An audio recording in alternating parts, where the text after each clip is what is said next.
স্বামী বিবেকানন্দের ধর্মবিজ্ঞান থেকে পাঠ করছি। এই টপিকটা হলো সাংখ্য ব্রহ্মাণ্ড তত্ত্ব।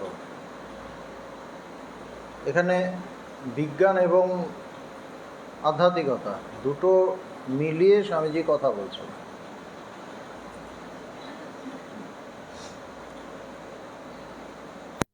যেটুকু ছিল সেটা হলো যে দুটো বস্তু আছে, একটা হলো আকাশ, একটা হলো প্রাণ। আকাশ থেকে যত স্থূল বস্তুগুলো তৈরি হচ্ছে, আর প্রাণ থেকে তার নানা রকম শক্তি তৈরি হচ্ছে। এই বস্তু এবং শক্তি দুটোর মধ্যে কাজ করছে, তাতে অনেক কিছু তৈরি হচ্ছে, আরও নতুন নতুন জিনিস তৈরি হচ্ছে, অনেক কাজ হচ্ছে। বস্তু ছাড়া শক্তিটা থাকতে পারে না, আবার শক্তি ছাড়া বস্তু থাকতে পারে না। দুটোরই একসাথেই দুটো থাকে। তারপর আরেকটি অতি দুরূহ ও জটিল প্রশ্ন আসিতেছে।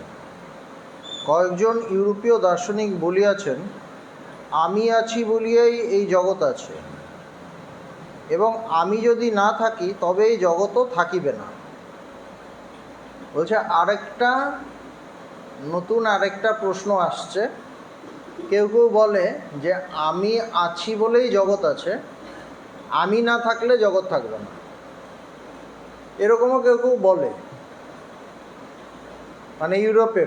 ইউরোপের কোনো দার্শনিক আর কি, ফিলোসফার।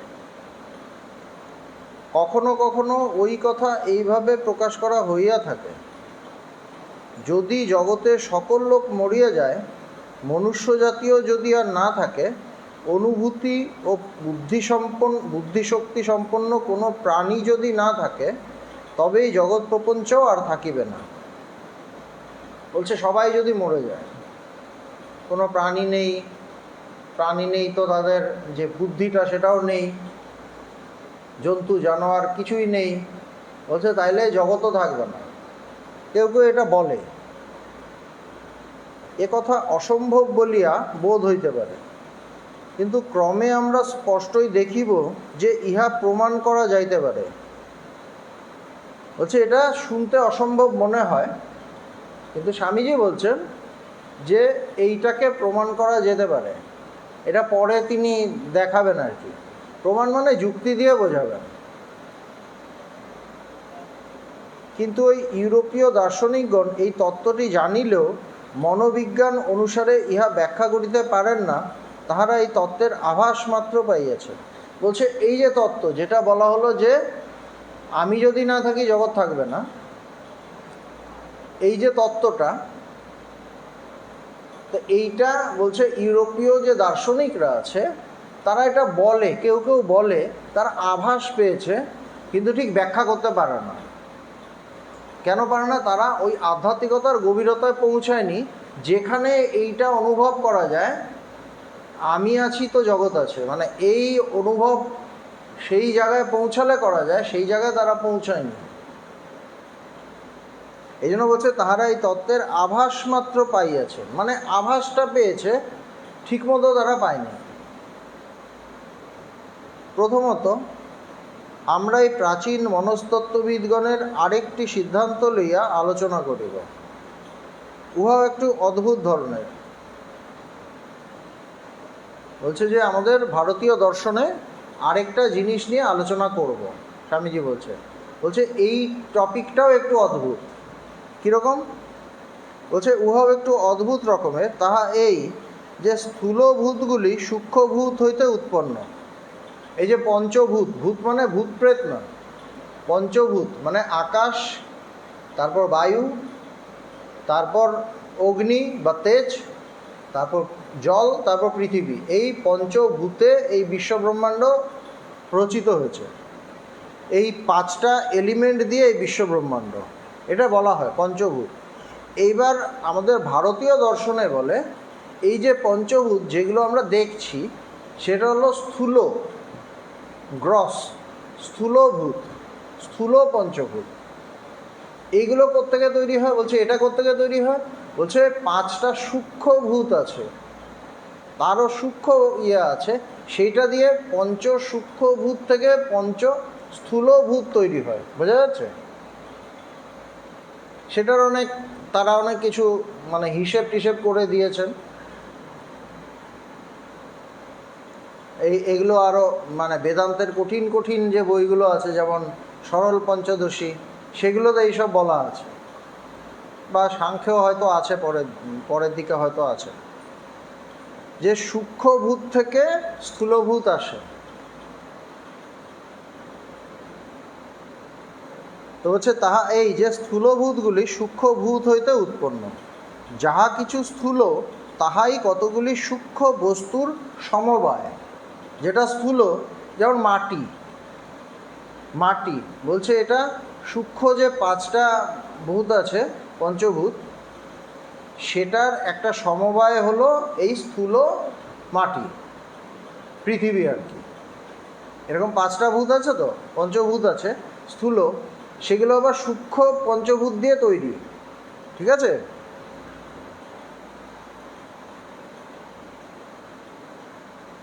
অতএব স্থূলভূতগুলিও কতগুলি সূক্ষ্ম বস্তু গঠিত, ওইগুলিকে সংস্কৃত ভাষায় তন্মাত্র বলে। এই যে সূক্ষ্মভূত যেগুলো দিয়ে তৈরি, ওগুলোকে সংস্কৃতে কি বলে? তন্মাত্র। মানে এত সূক্ষ্ম, ওটা আমাদের ইন্দ্রিয়ের মধ্যেও আসে না, ইন্দ্রিয়তেও ধরা পড়ে না, এতটাই সূক্ষ্ম। কীরকম একটা উদাহরণ দিচ্ছেন, আমি একটি পুষ্প আঘ্রাণ করিতেছি, একটা ফুলের গন্ধ আমরা পাই, ফুলটা তো গাছেই থাকে, কিন্তু গন্ধটা তো গাছে থাকে না, গন্ধটা ছড়িয়ে যায়, তাই তো? বলছে আমি একটা পুষ্প আঘ্রাণ করিতেছি, উহার গন্ধ পাইতে গেলে কিছু একটা অবশ্য আমার নাসিকার সংস্পর্শে আসিতেছে। গন্ধটা আসছে, তার মানে কিছু তো একটা আসছে। ফুলটা এরকম নেচে নেচে আসছে না, আমি দেখছি ফুলটা গাছের মধ্যেই আছে, কিন্তু কিছু তো একটা আসছে, নাহলে গন্ধটা পাচ্ছি কেন? আমি যদি কিছুই আসছে না, তাহলে তো গন্ধও পাবো না। মধ্যে যদি একটা দেয়াল থাকে বা একটা কাঁচ পুরো একদম টাইট করা থাকলো, তখন গন্ধ পাবো না তো। তার মানে ওখান থেকে কিছু একটা এসছে নাকে, আমরা ধরতে পারিনি, আমরা দেখতে পারিনি, কিন্তু সূক্ষ্ম কিছু একটা এসছে, ওইটাকে বলে তন্মাত্র। এত সূক্ষ্ম। উহার গন্ধ পাইতে গেলে অবশ্য কিছু একটা আমার নাসিকার সংস্পর্শে আসিতেছে। ওই পুষ্প রহিয়াছে, উহা যে আমার দিকে আসিতেছে এমন তো দেখিতেছি না, আমার দিকে তো আসছে দেখছি না, কিন্তু কিছু যদি আমার নাসিকার সংস্পর্শে না আসিয়া থাকে, তবে আমি গন্ধ পাইতেছি কীরূপে? কীভাবে পাচ্ছি গন্ধটা? ওই পুষ্প হইতে যাহা আসিয়া আমার নাসিকার সংস্পর্শে আসিতেছে, তাহাই তন্মাত্র, ওটাই তন্মাত্র। ওই পুষ্পেরই অতি সূক্ষ্ম পরমাণু, বলছে একদম সূক্ষ্ম একটা এসেন্স, কিছু একটা আসছে। উহা এত সূক্ষ্ম যে যদি আমরা সারাদিন মিলিয়া উহার গন্ধ আঘ্রাণ করি, এবার আমাদের মনে হতে পারে ওই যে গন্ধগুলো আসছে, গন্ধগুলো যদি নিতে থাকি, তা তো ওখান থেকে কিছু কিছু আসছে, তাহলে ওটা তো ছোট হয়ে যেতে পারে, ফুলটা আরও শেষ হয়ে গেল। যেমন ধূপকাঠি শেষ হতে থাকে না, ওখান থেকে গন্ধ আসে, আস্তে আস্তে জ্বলে শেষ হয়ে যেত। তো ফুলটা যখন ওখান থেকে গন্ধ বেরোচ্ছে, আমরা যদি সারাদিন ধরে গন্ধ নিই, হয়তো দেখা গেল ফুলটা একসময় থাকলো না, বা একদম ছোট হয়ে গেল। তো বলছে এত সূক্ষ্ম যে আমরা সারাদিন সকলে মিলিয়া উহার গন্ধ আঘ্রাণ করি, তথাপি ওই পুষ্পের পরিমাণের কিছুমাত্র হ্রাস হইবে না, কমবে না, এতটাই সূক্ষ্ম। কিন্তু কিছু তো একটা আছে, কিছু তো একটা আসছে। তাপ, আলোক ও অন্যান্য সকল বস্তু সম্বন্ধেও ওই একই কথা। এটা তো গন্ধ নিয়ে বলা হলো, সেরকম আরও যে স্পর্শ বা আরও যে আছে, সমস্ত কিছু নিয়ে এরকম আলো, তাপ, এই যে নানা এনার্জি আছে, ওগুলো একই, ওগুলো সূক্ষ্মভাবে আসে। এই তন্মাত্রগুলি আবার পরমাণুরূপে পুনর্বিভক্ত হইতে পারে। এই তন্মাত্র, এই যে যেমন গন্ধ এলো, গন্ধ তন্মাত্র, বা শব্দ তন্মাত্র কিছু একটা এলো, একজন কথা বলছে ওখানে, আমি এখান থেকে শুনতে পেলাম কিছু তো একটা এলো, কিন্তু দেখা যাচ্ছে না কিছু আসছে, কিন্তু কিছু একটা এসছে। বলছে ওগুলো আবার মিক্স আপ হতে পারে, পুনর্বিভক্ত, আবার ওগুলো আলাদাও হতে পারে। এই পরমাণুর পরিমাণ লইয়া বিভিন্ন দার্শনিকগণের বিভিন্ন মত আছে। এবার কোন তন্মাত্রার সাথে কোনটা তন্মাত্রা মিলে কি হচ্ছে, এটা নিয়ে নানা রকম মত আছে। বোঝা যাচ্ছে? এই যে সূক্ষ্ম পঞ্চভূত, কিছু কিছু জায়গায় বলে কি যে ধরো পৃথিবী যে স্থূলভূতটা আছে সেটা কিভাবে তৈরি হলো, তাছাড়া আরও মানে 5টা আছে, তো 5টা পঞ্চভূত আছে। 5টা পঞ্চভূতের প্রতিটার পৃথিবী যদি হয়, পৃথিবী স্থূলভূত যদি হয়, তো পৃথিবী সূক্ষ্মভূত যেটা তার হাফ, প্লাস বাকি সবগুলোর 5/1 না এরকম 4/1 এরকম, নাকি 8/1 এরকম একটা হিসেব আছে। বোঝা গেল? বাকি প্রতিটার 8/1, মানে জলের 8/1, আকাশের 8/1, বায়ুর 8/1, অগ্নির 8/1, আর পৃথিবীর 2/1 মিলে হলো স্থূল পৃথিবী। আবার যখন স্থূল বায়ুটা যখন ধরছি, তখন মানে সূক্ষ্ম বায়ুর 2/1, বাকি সবগুলোর 8/1। এইভাবে একটা বেদান্ত শাস্ত্রে দেওয়া আছে, এরকম একটা হিসেব করে দেওয়া আছে আর কি। তো বলছে, এই জন্যই বলছেন এগুলো নিয়ে, পরিমাণ নিয়ে বিভিন্ন দার্শনিকদের মধ্যে নানা রকম মত আছে। কিন্তু আমরা জানি ওইগুলি মতবাদ মাত্র, সুতরাং বিচারস্থলে আমরা ওইগুলিকে পরিত্যাগ করিলাম। বলছে এগুলো নিয়ে বেশি ভাবার দরকার নেই। এক একজন এক একটা বলছে, ঠিক আছে, এগুলো নিয়ে বেশি ভাবার দরকার নেই। এইটুকু জানিলেই আমাদের পক্ষে যথেষ্ট, যাহা কিছু স্থূল তাহা অতি সূক্ষ্ম পদার্থ দ্বারা নির্মিত। বলছে এইটা জানলেই আমাদের যথেষ্ট হবে যে স্থূলটা কি সূক্ষ্ম দিয়ে নির্মিত। যেমন একটা জিনিস, এই যে কাঠ, এখানে তো অনেক কিছু মলিকুল, মানে অনেক অ্যাটম মিলে টিলে তো এটা হয়েছে, তো সূক্ষ্ম থেকে স্থূল। প্রথম আমরা পাইতেছি স্থূলভূত, আমরা উহা বাহিরে অনুভব করিতেছি। তো স্থূলভূত যেগুলো, সেগুলো আমরা বাইরে দেখছি, তারপর সূক্ষ্মভূত, এই সূক্ষ্মভূতের দ্বারাই স্থূলভূত গঠিত। উহারই সহিত আমাদের ইন্দ্রিয়গণের, অর্থাৎ নাসিকা চক্ষু কর্ণাদি স্নায়ুর সংযোগ হইতেছে। ওই যে সূক্ষ্মভূত আছে তার সাথে আমাদের এই যে ইন্দ্রিয়গুলো আছে, আমাদের যে পঞ্চ ইন্দ্রিয় আছে, তার কানেকশন আছে। যে ইথার তরঙ্গ আমার চক্ষুকে স্পর্শ করিতেছে, তাহা আমি দেখিতে পাইতেছি না, তথাপি জানি আলোক দেখিতে পাইবার পূর্বে চাক্ষু স্নায়ুর সহিত উহার সংযোগ প্রয়োজন। বলছে আমি যখন একটা কিছু দেখছি মানে এই যে চোখ দিয়ে তো দেখছি, চোখটা অ্যাকচুয়ালি কি, চোখটা একটা মানে ওটা একটা চাকর। আসল যে চোখ সেটা ভেতরে আছে, সেটা হলো স্নায়ু কেন্দ্র। এটা একটা তার যন্ত্র, চোখটা তার যন্ত্র। আসল চোখ, আসল কোথায়, সেই আমাদের মস্তিষ্কে। বোঝা গেল? চোখের মধ্যে থাকে না, স্নায়ু থাকে না, নার্ভ থাকে না, নার্ভ শুকিয়ে গেলে দেখা যায়। চোখ কিন্তু খোলা, দেখা যায় এমনি খুলছে, কিন্তু দেখতে পাচ্ছে না, কেননা নার্ভটা শুকিয়ে গেছে। সুতরাং আমি যদি বলি চোখ দিয়ে দেখে, ভেতরে আসল চোখটা ভেতরে আছে, ওই নার্ভটা দিয়ে দেখে। মানে স্নায়ু কেন্দ্র একটা আছে, প্রতিটা ইন্দ্রিয়ের এরকম আছে। আলোক দেখিতে পাইবার পূর্বে চাক্ষু স্নায়ুর সহিত উহার সংযোগ প্রয়োজন।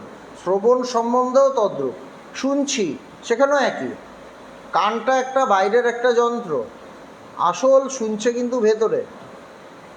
আমাদের কর্ণের সংস্পর্শে যে তন্মাত্রগুলি আসিতেছে তাহা আমরা দেখিতে পাইতেছি না, কিন্তু আমরা জানি সেগুলি অবশ্যই আছে। বলছে ওই তন্মাত্রর জন্যই শুনছি, ওই শব্দ তন্মাত্র যেটা এসে কানে আসছে সেইটাতে আমি শুনছি, সেটা দেখা যাচ্ছে না। এই তন্মাত্রগুলির আবার কারণ কি? বলছে এই যে তন্মাত্র, এগুলো কোত্থেকে তৈরি হলো? এই যে সূক্ষ্মভূত, এগুলো কোত্থেকে আসছে? আমাদের যে ভারতীয় দার্শনিক কিন্তু ভীষণ সাইন্টিফিকভাবে সব চিন্তা করেছেন। ধর্ম বলতে হাত জোর করে মানে চোখ কপালে তুলে বসে থাকেননি, ঈশ্বর ওখানে আছেন, ডাকো, তিনি সব দেবেন, এইভাবে কিন্তু সবাই করেননি। এরকমও আছে, কিন্তু ওটাই সব কিছু না। তারা সত্যটাকে খুঁজেছে, তাদের মতো করে খুঁজেছে, খোঁজার চেষ্টা করেছে এবং পেয়েছেও তারা। তো সেই জন্য এই ধরনের চিন্তাভাবনা যেগুলো ভারতবর্ষে হয়েছিল সেটা বাইরের দেশে অনেক কম হয়েছে। তারা আবছা আবছা করেছে এবং আমাদের ভারতীয় দার্শনিকরা একদম গভীরে চলে গেছে। তো কি বলছেন যে কান দিয়েও, কানের ক্ষেত্রেও তাই। তো বলছে এই তন্মাত্রাগুলির আবার কারণ কি? তো নেক্সট এলো যে স্থূলভূতের আগে সূক্ষ্মভূত মানে তন্মাত্র। বলছে এগুলো কোত্থেকে তৈরি হলো? ওগুলো তো কিছু দিয়ে তৈরি। এইটার একটা অদ্ভুত উত্তর আছে। আমাদের মনস্তত্ত্ববিদগণ ইহার এক অতি অদ্ভুত এবং বিস্ময়জনক উত্তর দিয়েছে। অদ্ভুত একটা উত্তর দিয়েছেন। কি উত্তর? তাহারা বলেন তন্মাত্রগুলির কারণ অহংকার। তন্মাত্রগুলির কারণ কি? বলছে অহংকার, অহং তত্ত্ব বা অহংজ্ঞান। তন্মাত্রগুলির কারণ হলো অহংকার, অহং তত্ত্ব। এগুলো গভীরভাবে মানে বেদান্তের পড়লে বোঝা যায়। ইহাই এই সূক্ষ্ম ভূতগুলির এবং ইন্দ্রিয়গুলিরও কারণ। বলছে অহংকার থেকে সব এসছে, অহং থেকে সব এসছে। অহংকার বলতে আমাদের যে ইগো, এটার কথা বলা হচ্ছে না, সর্বভূতে যে অহংটা আছে সেটাই হলো কারণ। বোঝা যাচ্ছে? এগুলো কি স্থূলভূত, সূক্ষ্মভূতগুলোর কারণ এবং আমাদের ইন্দ্রিয়গুলোরও কারণ। ইন্দ্রিয়গুলো ওগুলো থেকে এসছে। ইন্দ্রিয় কোনগুলি? এই চক্ষু রহিয়াছে, কিন্তু চক্ষু দেখে না। চক্ষু যদি দেখিত তবে মানুষের যখন মৃত্যু হয় তখন তো চক্ষু অবিকৃত থাকে, তবে তাহারা তখনও দেখিতে পাইত, তাই না? একটা মানুষ মরে গেল, চোখটা হয়তো খোলা আছে, সে কি দেখতে পাচ্ছে না? তো চোখটা ঠিক আছে, কেননা এরপর চোখ অপারেশন করে তুলে নিয়ে যায় না, আর একটা জীবন্ত মানুষের চোখ বসায়। তো বসায় কিভাবে? তার মানে চোখটা ঠিক ছিল, কিন্তু যে মরে গেছে সে তো দেখছিল না। সুতরাং চোখ দেখে না, তাই তো? চোখ দেখে না। তখনও তাহারা দেখিতে পাইত কোনোখানে কিছুর পরিবর্তন হইয়াছে, কোনো কিছু মানুষের ভিতর দিয়া চলিয়া গিয়াছে, আর সেই কিছু যা প্রকৃতপক্ষে দেখে, চক্ষু যাহার যন্ত্রস্বরূপ মাত্র। চোখ যার যন্ত্র, যিনি আসলে দেখেন, তাহাই যথার্থ ইন্দ্রিয়, সেটাই আসল ইন্দ্রিয়। আসল চক্ষুন্দ্রিয় মানে চোখের ইন্দ্রিয়, ওটাই আসল ইন্দ্রিয়। আধুনিক শারীরবিজ্ঞান আপনাদিগকে বলিয়া দেবে উহা কি? উহা মস্তিষ্কস্থ একটি স্নায়ুকেন্দ্র মাত্র। সুতরাং এই যে চোখ দিয়ে যা দেখছি, এই যন্ত্র দিয়ে যেটা আমার চোখের রেটিনার মধ্যে পড়ছে, সেটা স্নায়ুর একটা কেন্দ্রে যাচ্ছে। সেখান থেকে এটা হচ্ছে যে এটা আমার ওই বন্ধু, মানে একটা জায়গায় পৌঁছাচ্ছে, ওখানে একটা কিছু হচ্ছে, ওখান থেকে কনফার্মেশন আসছে ও এটা আমার বন্ধু। উহা মস্তিষ্কস্থ, মস্তিষ্কের মধ্যে, মগজের মধ্যে, ব্রেনের মধ্যে একটা স্নায়ু কেন্দ্র, একটা নার্ভ সেন্টার। চক্ষু কর্ণাদি কেবল বাহ্য যন্ত্র, চোখ কান এগুলো হলো বাইরের একটা যন্ত্র, আর কিছু না। অতএব এই স্নায়ু কেন্দ্র বা ইন্দ্রিয়গণই অনুভূতির যথার্থ স্থান। তো এই যে স্নায়ু কেন্দ্রগুলো, ওগুলোই কিন্তু ইন্দ্রিয়ের আসল জায়গা, আসল ইন্দ্রিয়গুলো। নাসিকার জন্য একটি, চক্ষুর জন্য একটি, এরূপ প্রত্যেকের জন্য এক একটি পৃথক স্নায়ুকেন্দ্র বা ইন্দ্রিয় থাকিবার প্রয়োজন কি? একটিতেই কার্যসিদ্ধ হয় না কেন? এবার প্রশ্ন হলো, আমাদের 5টা ইন্দ্রিয়, তো 5টা ইন্দ্রিয়ের জন্য 5টা স্নায়ুকেন্দ্র থাকার দরকার কি? একটা থাকলেই তো হয়, এরকম একটা প্রশ্ন উঠেছে। এইটি স্পষ্ট করিয়া বুঝানো যাইতেছে, আমি কথা কহিতেছি, আপনারা আমার কথা শুনিতেছেন, স্বামীজি বলছেন। আর স্বামীজি যখন বলতেন, স্বামীজি এত সুন্দর করে বলতেন, সবাই একদম মুগ্ধ হয়ে শুনতে থাকতো কথা, কারোর কিছু খেয়াল থাকতো না, শুধু কথাগুলো শুনতো। তো বলছে, আমি কথা কইতেছি, আপনারা আমার কথা শুনিতেছেন, আপনাদের চতুর্দিকে কি হইতেছে তাহা আপনারা দেখিতে পাইতেছেন না, চারদিকে কি হচ্ছে আপনাদের খেয়াল নেই, কারণ মন কেবল শ্রবণেন্দ্রিয়েই সংযুক্ত রইয়াছে। মনটা কানের মধ্যে, কানটা যেখানে আছে তার মুখের মধ্যে তিনি যা বলছেন, কানটা ওখানে আছে এবং মনটাও ওখানে আছে। চক্ষু ইন্দ্রিয়র হইতে নিজেকে পৃথক করিয়াছে, তখন চোখের দিকে মনটা নেই, কি দেখছে না দেখছে। আমি যখন স্বামীজির কথা শুনছি, তখন তিনি মানে চুলটা কেমন, পাগড়িটা ঠিকমতো বেঁধেছেন কিনা, এইদিকে খেয়াল থাকবে না। যেই ওইদিকে খেয়াল থাকলে তখন কথা শুনতে পাবো না, তাই না? একসাথে সব হয় না তো। যদি একটি মাত্র স্নায়ুকেন্দ্র বা ইন্দ্রিয় থাকিত, বলছে যদি একটাই স্নায়ুকেন্দ্র থাকতো তাহলে কি হতো?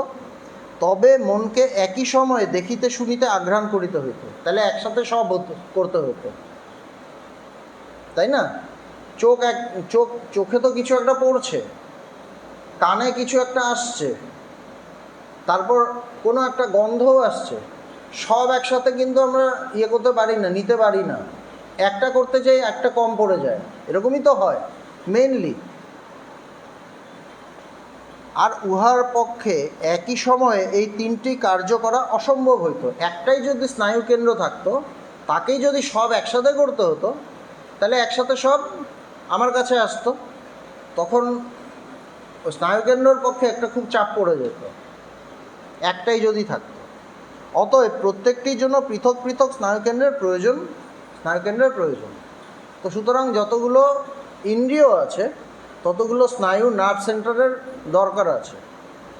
আধুনিক শারীরবিজ্ঞানও এ বিষয়ে সাক্ষ্য দিয়া থাকে। বলছে এটা মেডিকেল সায়েন্সও বলছে, সেই সময় মেডিকেল সায়েন্স। অবশ্য আমাদের পক্ষে একই সময়ে দেখা ও শোনা সম্ভব, কিন্তু তাহার কারণ বলছেন না, তাও আমাদের একই সময়ে দেখা এবং শোনা দুটো হয়। কখন হয়? যখন মনটা ডিভাইডেড থাকে। হালকা হালকা এটাও শুনছি, হালকা হালকা দেখছি, কোনোটাই সিরিয়াস না। আমাদের শাস্ত্রে কি বলছে যে শুনবে, শ্রবণ কাকে বলে? যখন তন্ময় চিত্তে শুনবো, তখন তো শ্রবণ, ভীষণভাবে মন একাকার করে শুনছি, তখন আসল শ্রবণ। কিন্তু আমরা কীভাবে শুনি? শুনতে শুনতে, এই ওটা করতো, এই হ্যাঁ হ্যাঁ বলুন বলুন আপনি, হ্যাঁ শুনছি বলুন, মানে আমাদের অনেকটা এরকম হয়। তো বলছে যে যেহেতু আমাদের মনটা ছড়ানো থাকে, নানা দিকে থাকে, সেই জন্য আমাদের ওরকম হয়। দেখছো একটু শুনছি, কোনোটাই ঠিক মতো হচ্ছে না, কিন্তু তাহার কারণ মন উভয় কেন্দ্রেই আংশিকভাবে যুক্ত হয়। বলছে আংশিকভাবে যুক্ত। তবে যন্ত্র কোনগুলি? আমরা দেখিতেছি উহারা বাহিরের বস্তু এবং স্থূলভূতে নির্মিত। এই আমাদের চক্ষু, কর্ণ, নাসা প্রভৃতি বাইরের বস্তু, এবং এগুলো স্থূলভূতে নির্মিত। চোখ, নাক, কান এগুলো কি আমাদের পঞ্চভূত দিয়ে তো তৈরি। জাগতিক স্থূল যে পঞ্চভূত, এটা দিয়েই তো তৈরি। এই জন্য মারা গেলে পুড়িয়ে দেওয়া হচ্ছে আমাদের হিন্দু ইয়েতে, মানে পঞ্চভূত থেকে তুমি এসেছো, পঞ্চভূতে বিলীন হয়ে যাও। পঞ্চভূতে বিলীন কোনটা হচ্ছে? স্থূল শরীর হচ্ছে। কিন্তু আমাদের সূক্ষ্ম শরীর যেটা, বা মন, বুদ্ধি, এগুলো পঞ্চভূতে পুড়িয়ে দিলে তো বিলীন হচ্ছে না, থেকে যাচ্ছে।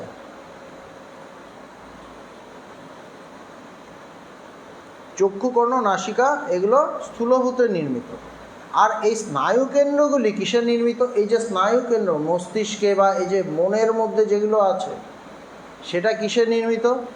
বলছে উহারা সূক্ষ্মতর ভূতে নির্মিত।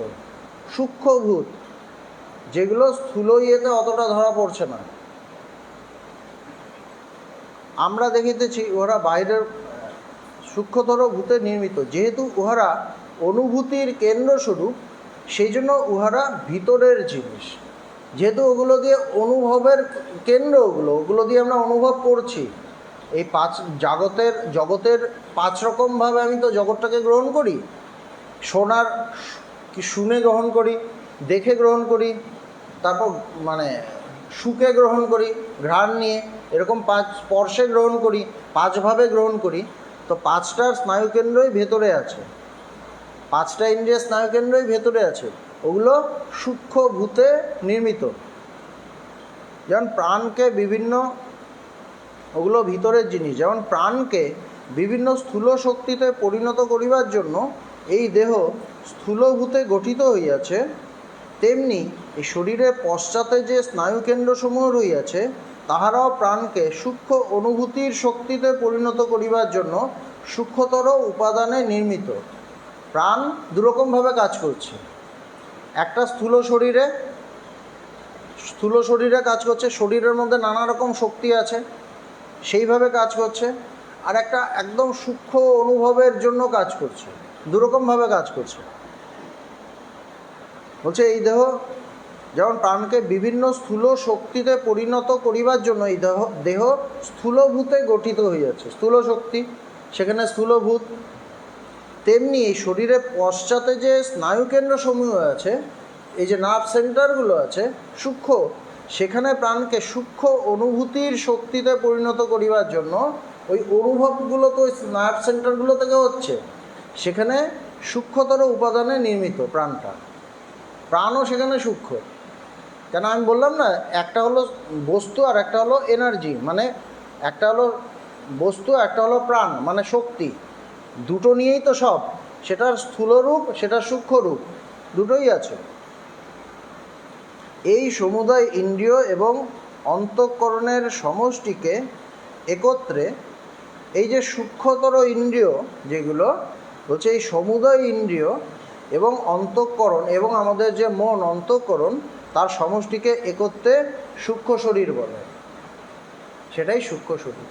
বাইরের এটা স্থূল শরীর, স্থূল পঞ্চভূতে গঠিত, আর ভেতরে প্রাণ এবং আমাদের যে মন ইন্দ্রিয়, সূক্ষ্ম ইন্দ্রিয়ের যে ভেতরের সেন্টারগুলো, এই চোখ কান এগুলো না, এগুলো স্থূল, এগুলো যন্ত্র। তা ভেতরে যে নার্ভ সেন্টারগুলো আছে এবং আমাদের মন, আমাদের অন্তঃকরণ, আমাদের প্রাণ যা কিছু আছে, সেটা নিয়ে হলো সূক্ষ্ম শরীর। এইভাবে আস্তে আস্তে আসছে। তো প্রথমে আমরা দেখলাম স্থূল শরীর থেকে কি এলো, আরও ভেতরে গিয়ে সূক্ষ্ম শরীর, তন্মাত্রের কথা বললেন। স্থূল শরীরকে অ্যাক্টিভ করার জন্য, কাজ করার জন্য স্থূল শক্তি, স্থূল প্রাণ স্থূলভাবে কাজ করছে। আর সূক্ষ্ম শরীর সেই আমাদের ইন্দ্রিয়গুলো, সূক্ষ্ম ইন্দ্রিয় যেগুলো ভেতরে আসল অনুভবগুলো করছে, তার সাথে মন, তার সাথে প্রাণ, সূক্ষ্ম প্রাণ, এগুলো সব কিছু নিয়ে আমাদের সূক্ষ্ম শরীর।